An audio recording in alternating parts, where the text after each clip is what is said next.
I never expected to become the villain in my own family's story. If you told me a year ago that I'd be sitting alone at my sister's engagement dinner, seething through clenched teeth while everyone laughed at my expense, I wouldn't have believed you. But here I am, 28 years old, dressed in an uncomfortable navy blazer my mom insisted I wear, sitting at the far end of a candlelit table at Limoncello, our town's go-to spot for celebrations. My name's Eric, and tonight was supposed to be about my sister Lauren. Instead, it became something else entirely.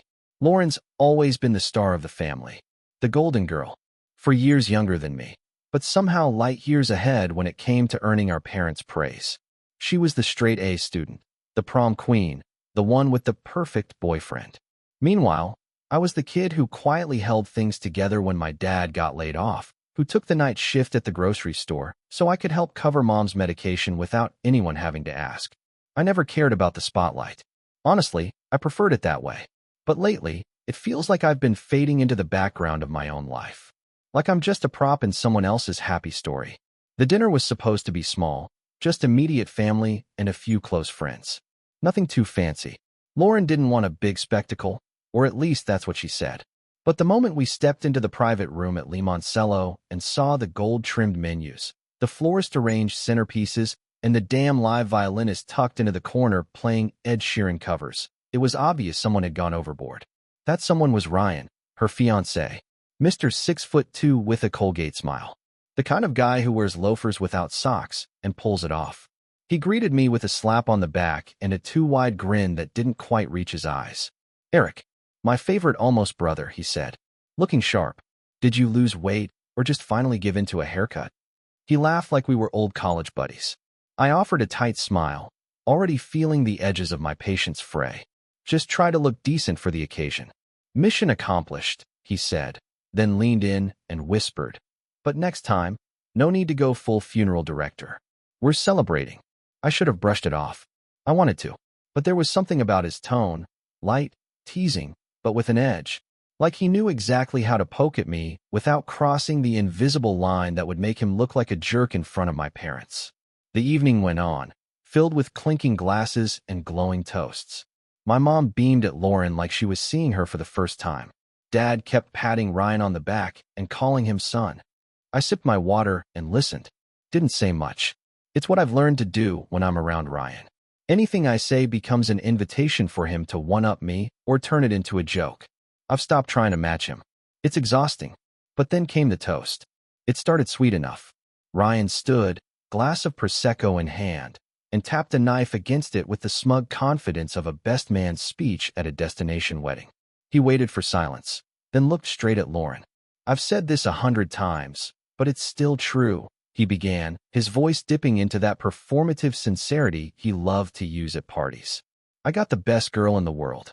Lauren, you're beautiful, brilliant, and somehow you still say yes to me, even when I leave my socks all over your place or mess up your Netflix algorithm." People chuckled. Lauren blushed and looked down, that demure way she does when she wants to seem humble. Ryan turned to the room, raising his glass higher. "But let's be real. When you get the best girl in the world, you also get the weirdest future brother-in-law." Laughter erupted. My mom nearly choked on her wine. My dad smacked the table. Ryan turned and gave me a playful wink. Eric's the kind of guy who reads instruction manuals for fun, who alphabetizes his spices, who still has his GameCube plugged into his TV. More laughter. I walked into his apartment last week and I swear it smelled like a library. But hey, at least we know he's not cooking meth, right? He took a sip of his drink, and people laughed even harder. My cousin Sarah actually clapped.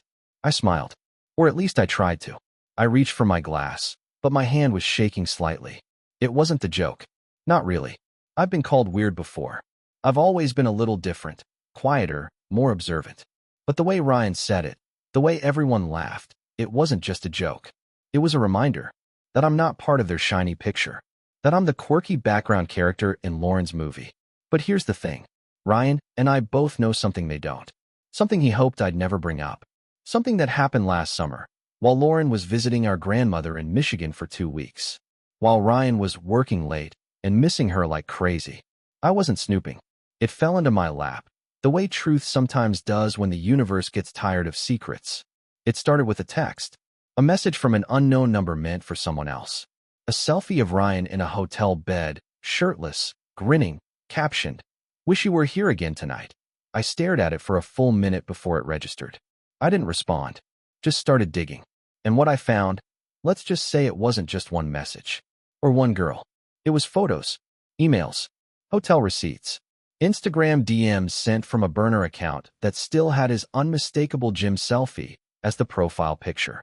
He wasn't being careful, because he never thought anyone would look. Because no one ever holds Ryan accountable. He's too charming, too smooth, too perfect. I saved everything. At first, I didn't know what to do with it. Lauren was so happy.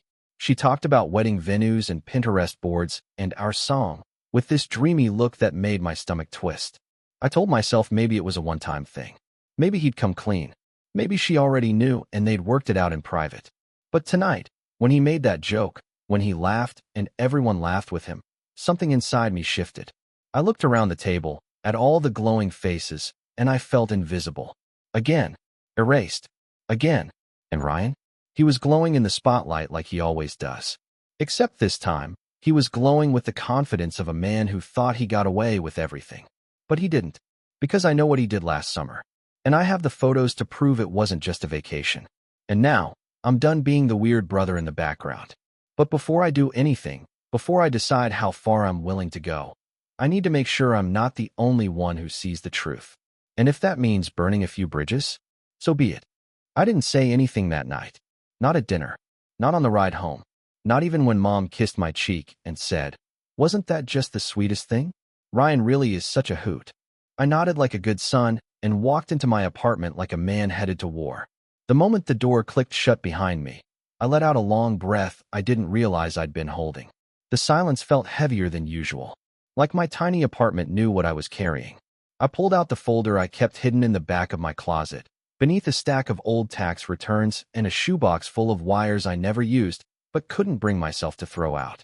Inside were printed screenshots, backup flash drives, and a manila envelope marked July 15th, Indianapolis. The hotel receipt. 2 nights. Paid in cash. Under the name Eric Langston. My name. I hadn't noticed that detail until a week after I printed it out. That's when I knew Ryan wasn't just a cheater. He was calculating. And reckless. And not half as clever as he thought. But still, I waited. For weeks. I told myself I needed more proof. That I should sit down with Lauren first. Maybe even tell Dad, or drop a vague hint to Mom.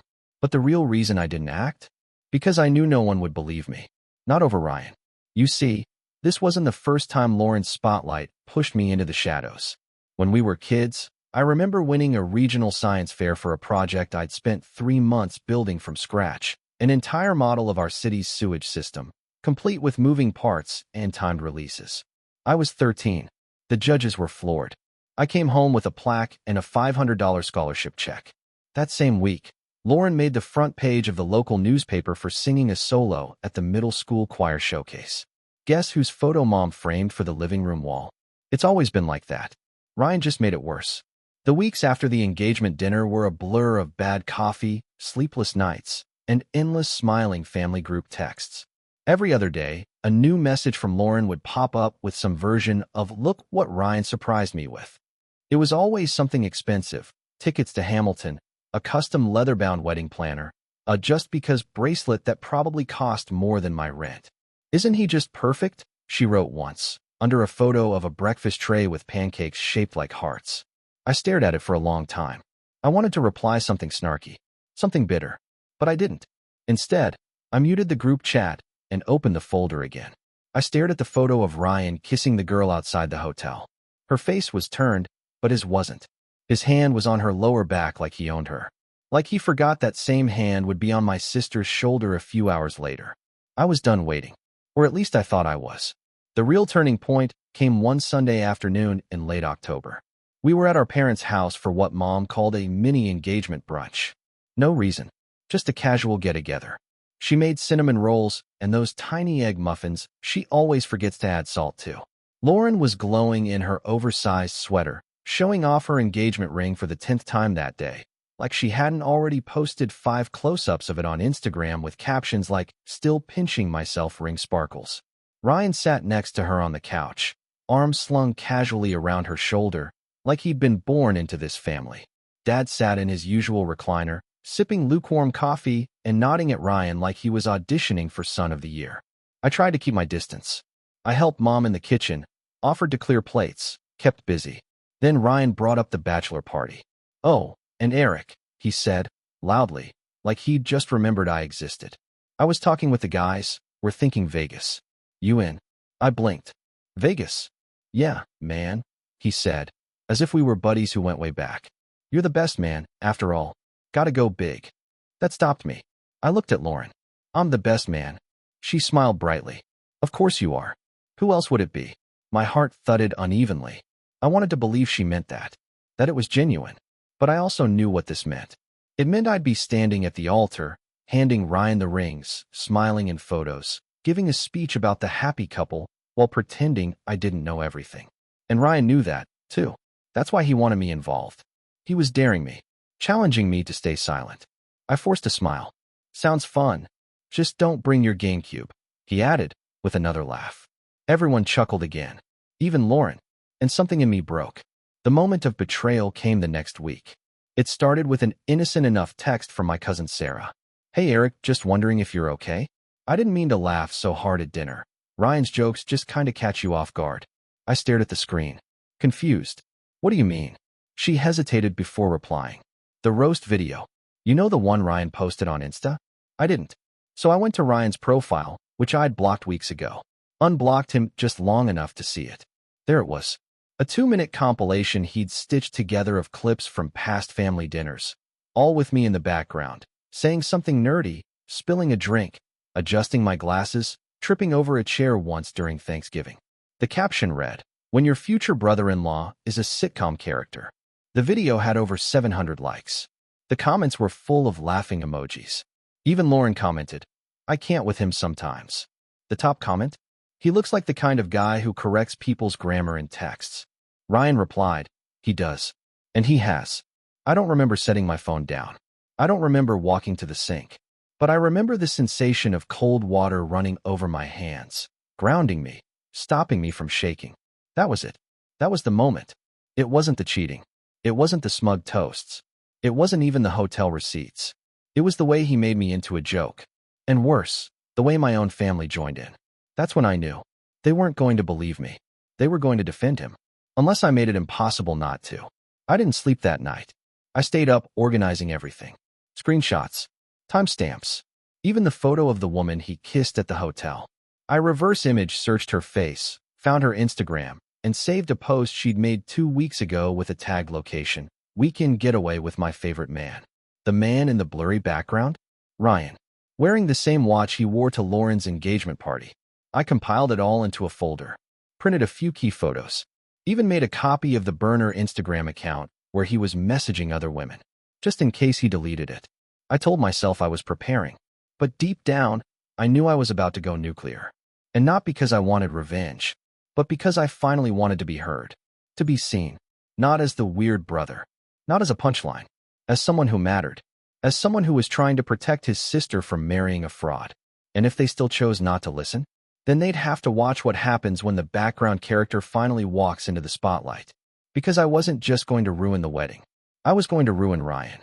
I didn't sleep much that week. You'd think that once you decide to burn it all down, once you really commit to it, your mind would find some kind of peace. Like the tension you've been carrying would finally give way to resolve. But instead, I felt like I was holding a live wire, buzzing with too much voltage to let go and too much fear to grab tighter. I had everything ready. The screenshots, the DMs, the hotel receipts, even a voice memo I'd managed to record when Ryan accidentally let something slip during a casual guys' night hangout. He'd said, laughing, "Look, I love Lauren, but every man deserves one last wild summer, right?" I pretended to laugh. Then I saved the audio with the rest of the evidence. But when Saturday came, the day of Lauren's bridal shower, I couldn't do it. Not yet. Mom had invited me to come by just to help set up, even though I knew I wasn't really wanted there. The whole event was mostly Lauren's friends and extended family, all swooning over Ryan and sipping pink mimosas. I showed up early with a box of pastries from that overpriced bakery Lauren liked. thinking maybe it would earn me a little goodwill. No one really acknowledged me. Mom gave me a distracted smile and a kiss on the cheek before asking if I could help blow up she said yes. Balloons. One of Lauren's sorority sisters made a joke about Eric being the most responsible man in the room, which everyone took as hilarious for some reason. I pretended not to hear it. As I stood there twisting balloon knots, watching everyone float through the house like actors on a set I didn't belong to, it hit me. I was completely alone. Even Lauren, who used to braid dandelion crowns for me in the backyard when we were kids, was now a stranger. A stranger who called me E in public because Eric sounds too serious. A stranger who let her fiancé humiliate me in front of dozens of people and then doubled down in the comments. After I finished setting everything up, I slipped out without saying goodbye. No one noticed. Not even Mom. That night, I opened the folder one more time. And I hesitated. Because for the first time, I wondered what would happen after I exposed him. After the evidence was out. After the family blew up. Would it actually make me feel better? Would Lauren even thank me? Would anyone? I stared at the manila folder, then slowly pushed it back into the drawer. That night, I didn't touch it again. And the next morning, I went for a walk. It's strange how the smallest things can change your life. That morning walk turned into a habit. Just a lap around the block at first, then two. I left my phone at home. I needed the silence. I needed to remember what it felt like to just exist without someone hovering over me, mocking me, expecting something from me. I started waking up earlier, making real breakfast, reading again, not to impress anyone, but because it reminded me I wasn't stupid. I'd always loved learning. I just forgot what it felt like when no one was laughing at me for it. 2 weeks after the bridal shower, I joined a local coding boot camp. I'd always dabbled in programming, taught myself Python back in high school, even built a budgeting app once to help Mom track her prescriptions. I figured maybe it was time to take that hobby seriously. At first, I felt like an imposter. Most of the other students were younger, louder, more confident. But slowly, something shifted. I started answering questions, offering help. One of the instructors pulled me aside after class and said, "You ever think about teaching? You've got the patience for it." I laughed. I hadn't laughed in weeks. That same week, I reconnected with James, a guy I used to work with during my night shift days. He'd left to start his own design firm, and apparently it had taken off. He needed someone to help build out the tech side of a client dashboard. We got coffee, talked for 3 hours. 2 days later, he sent me a contract offer. For the first time in a long time, I felt useful. Needed. Not tolerated, but valued. Lauren called a few days later. She needed help figuring out how to export some guest list data from Google Sheets to her wedding website. I almost let it go to voicemail, but something in me said to answer. "Hey, E." She chirped, like nothing was wrong. "You're still the spreadsheet wizard, right?" I paused. "What do you need?" She launched into her request like she hadn't completely vanished from my life the past month. Like we were still close. Like she hadn't laughed at Ryan's jokes or commented dead under his roast video. I walked her through it. Calmly. Clearly. When she thanked me, I said, "No problem," and meant it. Not because she deserved it, but because I did. I was done letting other people's actions dictate my peace. Before she hung up, she added, "By the way, Ryan says hi. He's planning something special for the wedding. Says you're gonna love it." I didn't ask what it was. I already knew. Ryan wasn't done trying to humiliate me. He was just waiting for a bigger stage. And this time, I wasn't going to freeze. But I wasn't going to lash out either. I was going to be ready. The invitation arrived the next week. Handwritten calligraphy, wax-sealed envelope, custom stamps. I opened it slowly, like it might explode. Inside, a card with floral embossing, soft pink ink, and gold trim. "You are cordially invited to celebrate the wedding of Lauren Rose Carter and Ryan Alexander Miller. Venue, the Glass Garden Estate. Date, June 10th. Dress code, formal elegance." I stared at it for a long time. Not because of what it said, but because of what it meant. There it was. The stage. The moment Ryan had been building toward all year. He thought I'd show up awkward and isolated, forced to smile through another toast, another roast, another public jab at Weird Eric. He thought I'd fold, but he'd underestimated one thing. I wasn't the same person he met a year ago. I wasn't lonely, or directionless, or desperate for their approval anymore. I had built something. Quietly. Steadily. I had a new job. A steady income. A few new friends from the boot camp. and even a budding friendship with a barista named Zoe who always remembered my name and spelled it right on the cup. And most of all, I had proof. Proof of everything he'd done. I didn't need to throw it like a grenade. I just needed to wait for the right moment. Because sometimes revenge doesn't come in the form of yelling or screaming or public meltdowns. Sometimes it comes quietly, calculated, and devastating. The next few weeks passed in a strange blur. Lauren texted me a few more times, asking about hotel bookings, playlist ideas, and once, if I'd be willing to write a little speech for the rehearsal dinner. I told her I'd think about it. She seemed surprised, almost hurt. I wasn't mean. I wasn't cold.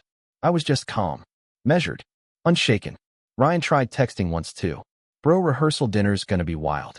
You better bring that weird charm of yours, lol. I didn't reply. Let him wonder. Let him sweat. Then came the last straw. 2 days before the wedding. I was dropping off a package at my apartment complex's mailroom when I heard a voice behind me. Eric. I turned. It was Ryan. Looking smug as ever, dressed in one of those workout hoodies that probably cost more than my suit. Was hoping I'd run into you, he said. Why? He laughed. Don't be like that. We're practically family. I didn't say anything. He leaned in slightly. Just wanted to give you a heads up. Got something planned for the rehearsal dinner. It's gonna be hilarious. I stared at him. Another joke at my expense. He shrugged, grinning. Come on, man. You're good at taking a joke. People love it. Do they? He blinked. For just a second, his confidence wavered. I stepped forward. You think you're clever, I said, voice low. But I see through you. He tilted his head. What's that supposed to mean? I smiled just a little. You'll find out. Then I walked past him, calm and steady, like I hadn't just lit a fuse. Because I had. And it was already burning. Ryan didn't chase after me. He didn't have to. His smirk lingered long after I turned the corner, and I'm sure he believed that whatever fear he'd tried to plant in me had rooted. That was his style. Playfully cruel, performative, always 2 steps ahead because no one ever bothered to challenge him. But this time, I wasn't walking away. I wasn't going to sit at the rehearsal dinner and be the punchline again. I wasn't going to clink my glass and fake laugh at some slideshow of my most embarrassing childhood moments, probably narrated by Ryan, complete with snide commentary and dramatic pauses for crowd reactions. I knew him too well by now. This wasn't just about marrying Lauren. It was about conquering me, making sure I stayed beneath him in every room. His final victory lap. But I had something he didn't. The truth. And more importantly, the patience to use it the right way. So I started setting the stage. The next morning, I paid a visit to Zoe, the barista I'd been friendly with for the past few months. We had a quiet understanding. She didn't ask too many questions, and I didn't overshare. But over time, our morning chats had started to carry more weight. She'd complimented my hoodie one day. I'd offered to fix the cafe's glitchy printer the next. That morning, she noticed the look on my face before I said anything. What's wrong? I handed her a USB drive and a folded note. You said you do photography, right? She blinked. Yeah, part-time. What? I hesitated. Then exhaled. I need a favor. It's for my sister's wedding. Her eyes narrowed as she took the drive. What kind of favor? I need someone to be in the room with a camera when everything changes. She stared at me. Didn't smile. Didn't joke. Finally, she said, when and where? That was the first piece. The second came from someone I hadn't spoken to in years. Her name was Maya. She and Lauren used to be close, best friends, really, until Ryan came into the picture. Then suddenly, Maya stopped showing up at birthdays. Stopped texting back. Stopped coming around altogether. But I'd always remembered how close they were before he arrived. I found her on Instagram, sent her a short message. Hey, it's Eric, Lauren's brother. I need to talk to you. It's important. She replied the next day. I was wondering when someone would finally ask. We met at a quiet park in the middle of the city. She brought coffee. I brought the folder. She didn't even flinch when she saw Ryan's face in the screenshots. I always knew something was off, she said. Lauren wouldn't listen. He always charmed his way out of everything. I nodded slowly. She still won't listen. Not unless she sees it. Maya tapped a manicured finger against the photo of Ryan outside the hotel, arm around the mystery woman. She'll believe it. Especially if it comes from me. I stared at her. You do that? Maya gave me a look that said everything. You think I just disappeared because I got busy? He told Lauren I was jealous. That I tried to kiss him one night. Made it seem like I was the problem. She chose him. She paused. But I never forgot. I knew then, Maya wasn't just helping me out of pity. She wanted justice too. That was the second piece. The third came when I finally sat down with James, my friend who'd brought me onto the dashboard project. We were at a quiet ramen bar on a rainy Tuesday evening, waiting for our food. I need your help with something, I said carefully. He raised an eyebrow. Work stuff? Not exactly. I explained the situation. Not every detail, but enough for him to understand. The folder, the screenshots, the upcoming wedding, Ryan's manipulation. My plan to expose it all without turning it into a screaming match in front of 100 people. James listened, didn't interrupt. When I was done, he leaned back and crossed his arms. So what's the move? I want to run a private stream. Just for one person. He blinked. A stream? I nodded. I want Lauren to see something during the rehearsal dinner. In real time. No chance for Ryan to talk over it. No chance for her to dismiss it as fake. James gave a low whistle. You're serious? Completely. He thought for a moment, then said, I can set that up. Secure link, one-time access. You sure she'll open it? I'll make sure. And just like that, the third piece clicked into place. The next few days were a whirlwind of quiet preparation. I sent Maya a voice memo with everything she'd need to say. She rehearsed it with me 3 times, wanting to get it right. We coordinated with Zoe, who agreed to pose as a hired event photographer. No one would question why she had a camera. James handled the tech, setting up the secure stream, embedding the video from the folder into a crisp, undeniable montage. Photos, messages, timestamps, everything. With Maya's narration layered on top, there'd be no room for denial. No space for it's not what it looks like. Just the truth. Raw and unedited. Then came the rehearsal dinner, held in a rented event hall decorated with gauzy white curtains and little twinkling fairy lights. Everyone dressed to the nines. Soft jazz playing, champagne flutes glistening in the dim light. And Ryan, front and center, as usual, schmoozing with every guest like he was hosting a talk show. I walked in late on purpose. Wore a tailored charcoal suit I'd saved for interviews. No one noticed at first. Then a few heads turned. Even Lauren looked surprised. Ryan came over, that too smooth smile already forming. Eric, wasn't sure you'd show. Glad you made it. I nodded. Wouldn't miss it. He looked nervous, just for a split second. And that's when I knew. He felt it. Something was off. But he didn't know what. That was the whole point. The plan was simple. At exactly 8:15 p.m., Maya would text Lauren a link. Zoe would be nearby with a camera, capturing her reaction. The stream would last 3 minutes. Just long enough for the truth to sink in. Then we'd see what Lauren did with it. But the moment the clock struck 8 o'clock, Ryan grabbed the mic. I froze. He was jumping the gun. Before dinner, he said, standing in front of the room with the confidence of a TED speaker. I just want to say a few words. About family. I glanced at Zoe. She looked back at me, concerned. He continued. Some of us grow up with the perfect family. Some of us don't. But if we're lucky, we marry into one. And I gotta say, I feel like I hit the jackpot with Lawrence. Polite laughter. My stomach clenched. But of course, no family is complete without its lovable oddballs. Here it comes. Ryan turned toward me. And I gotta say, Eric, man, you've always kept things interesting. The room chuckled. My throat tightened. So tonight, he said, I thought I'd share a little something I put together. Just a few memories. You know, good fun. He waved to someone by the DJ booth. A screen flickered to life behind him. And suddenly, a slideshow began. Of me. Clips, photos, awkward moments, stitched together with silly music. Me spilling gravy at Thanksgiving. Me tripping at Lauren's graduation. Me singing karaoke off-key with a wild look in my eyes. The room roared with laughter. Ryan turned to me mid-presentation, winking. Don't worry, it gets better. It didn't. I wanted to disappear. I wanted to scream. I wanted to run out and never come back. But then my phone buzzed. 8:15. Right on time. A text from Maya. Sent. She's opening it now. I looked up. Lauren, across the room, was frowning at her phone.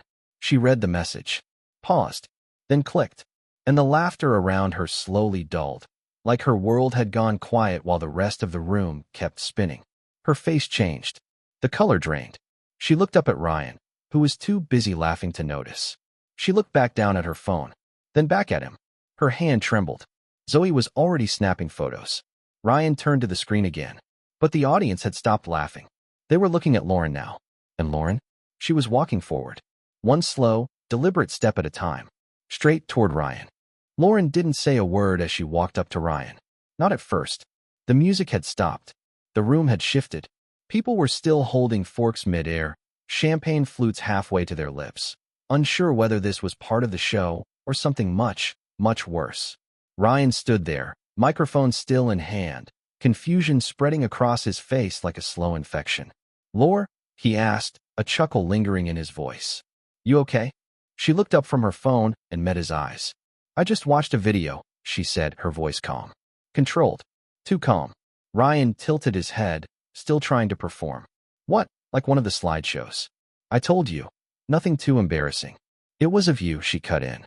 Ryan blinked. "It was of you kissing another woman outside a hotel. It was of your text messages, your burner account, your little weekend getaway under my brother's name." The silence that followed was deafening. No one moved. Ryan's jaw twitched.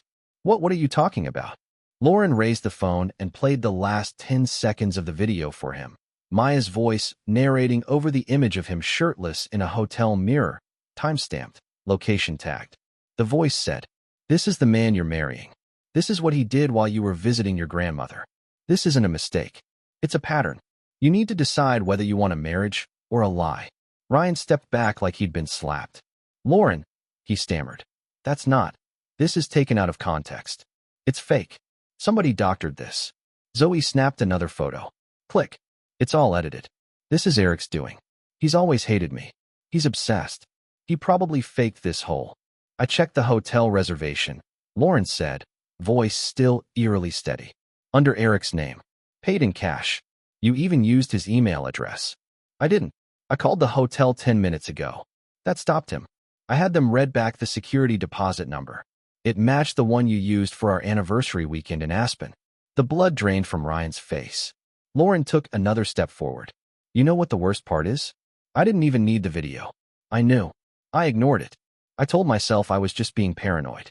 That it was stress. That you were just flirtatious." She laughed bitterly. "God, I defended you to everyone. Even when Maya tried to tell me what you said about her, I chose you. And you made my brother the joke in all of this." Ryan was floundering now. "Lauren, baby, please, let's just step outside. We can talk." "No," she said, louder this time. "There's nothing left to talk about." She turned to the guests. "Sorry, everyone. There won't be a wedding." Gasps. Whispers. Mom stood up from her table, looking like she'd been slapped.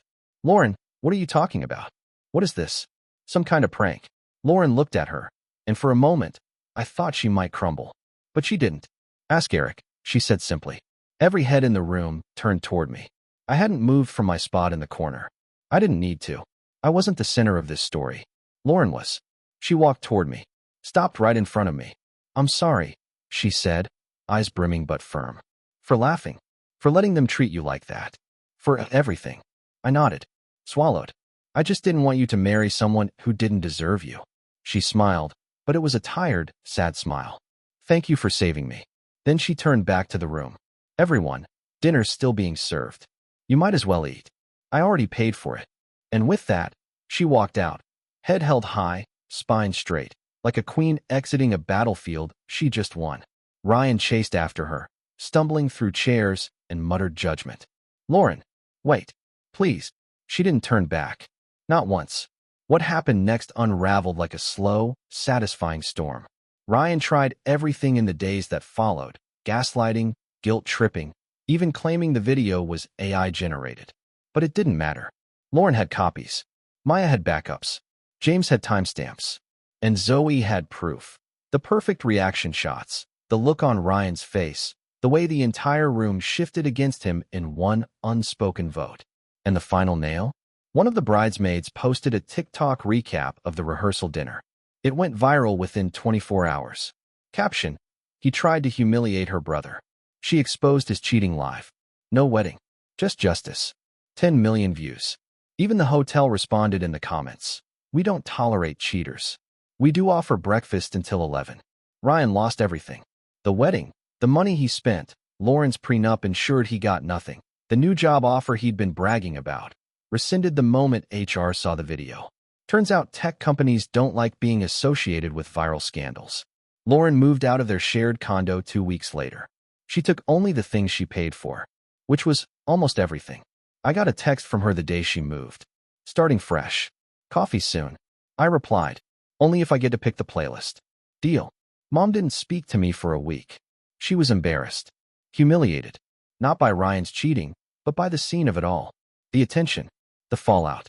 The fact that her perfect daughter's perfect engagement had become gossip fodder for the entire neighborhood. But eventually, she came around. Dad too. Slowly. It helped that Lauren defended me every step of the way. She told them I saved her. That if I hadn't done what I did, she would have married a liar.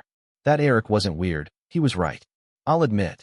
There was a moment, sitting on the porch swing a few nights after it all went down, when Mom finally handed me a slice of pie and said, "You were brave." And I didn't know how to respond. So I just said, "Thanks." She looked away, wiping her eyes. Don't let it go to your head. The best part? I didn't feel like the weird brother anymore. I wasn't a prop in someone else's story. I wasn't background noise. I was me. Eric Langston. The guy who caught a snake in the backyard with a laundry basket once. The guy who built a budgeting app for fun. The guy who protected his sister when no one else saw the danger. The guy who saw through the glitter and charm and exposed the truth, without ever raising his voice. I didn't need to be loud. I just needed to be ready. And I was. 6 months later, I'm still working with James, now full-time. We just landed a new client. I'm leading a small dev team. It's not flashy, but it's steady. Real. Mine. Zoe and I go for long walks now, sometimes with coffee, sometimes without. She's teaching me photography. I'm teaching her Python. Lauren started writing again. Little essays about strength, resilience, self-worth. She posted one on Medium last week. It ended with a line that stopped me cold. Sometimes your real knight doesn't ride in on a horse. Sometimes he shows up with receipts. I saved it. I printed it. It's framed on my wall now. Because it's true. And because after everything, after the lies, the laughter, the long silence, I finally found my voice. And this time, I'm not giving it back.